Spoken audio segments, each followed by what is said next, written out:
Bienvenue au jeu d'évasion de Chuck B. Pour vous en sortir, faut écouter la vidéo au complet et trouver le message secret codé. Serez-vous capable de déchiffrer la solution avant de mourir? Bonne chance à tous!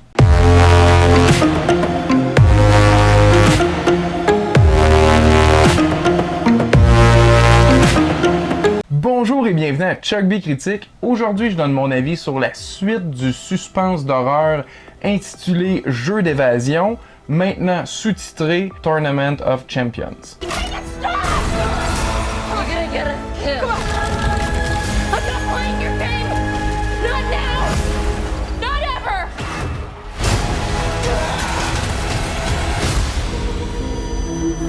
Dans cette suite directe au premier film, on suit les personnages survivants du premier opus, alors qu'ils tentent de recommencer à mener une vie normale, tout en essayant de traquer ceux qui leur ont fait subir ces sévices. Si vous avez vu le premier, je pense que vous savez un peu à quel genre de film vous attendre, et c'est à peu près ce que vous allez avoir, et peut-être même un petit peu plus. Si vous avez pas vu le premier, c'est pas nécessairement essentiel parce que le film fait un assez bon boulot de tout récapituler rapidement au début. Mais tout de même, c'est quand même un bon test pour savoir si vous appréciez ce genre de nouvelle version de décadence. Parce que selon moi, faut quand même prendre ce film-là pour ce que c'est, pour l'apprécier à sa juste valeur.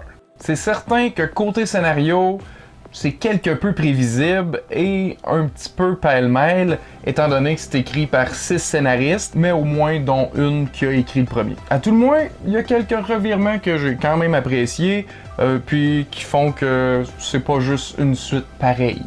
Par contre, ça remplit une des cases classiques d'une suite, c'est-à-dire être plus gros que l'original. Mais dans ce film-là, je pense pas vraiment que c'est un défaut parce que c'est un film avec des salles d'évasion. Donc d'en avoir des plus grandes, des plus impressionnantes et complexes, ben c'est un plus pour moi. Je dois dire que j'ai quand même apprécié essayer de découvrir quels éléments allaient être importants dans le jeu avant que les personnages le découvrent.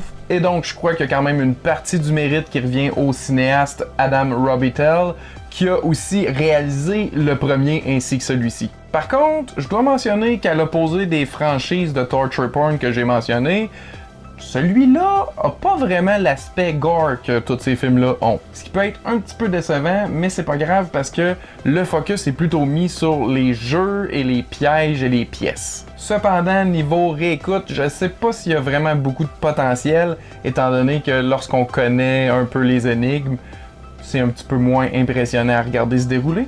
Et pour moi, c'est pour ça que je classerais ça dans une catégorie divertissement popcorn. C'est quelque chose qui se consomme super bien au cinéma, aussi bien à la maison, et ben une fois qu'on l'a fini, on y pense plus vraiment. Mais c'était bon pareil là, c'était juste pas exceptionnel, c'était du popcorn. Donc je recommanderais ça aux fans d'horreur, mais aussi pas nécessairement aux fans d'horreur, plutôt ceux qui veulent voir un bon trailer puis qui aiment pas ça le gore, vous allez peut-être y trouver votre compte. Mais si vous avez vu le premier puis vous avez aimé ça, il y a des fortes chances que vous ayez voir ce film-là et que vous l'aimiez aussi. Je peux pas dire qu'il est nécessairement supérieur, même s'il y a quand même des trucs qui ont mis un peu plus impressionnant, mais à tout le moins au même niveau de divertissement. Mais là, je veux savoir, est-ce que vous prévoyez l'écouter ou si vous l'avez déjà vu, qu'est-ce que vous en avez pensé?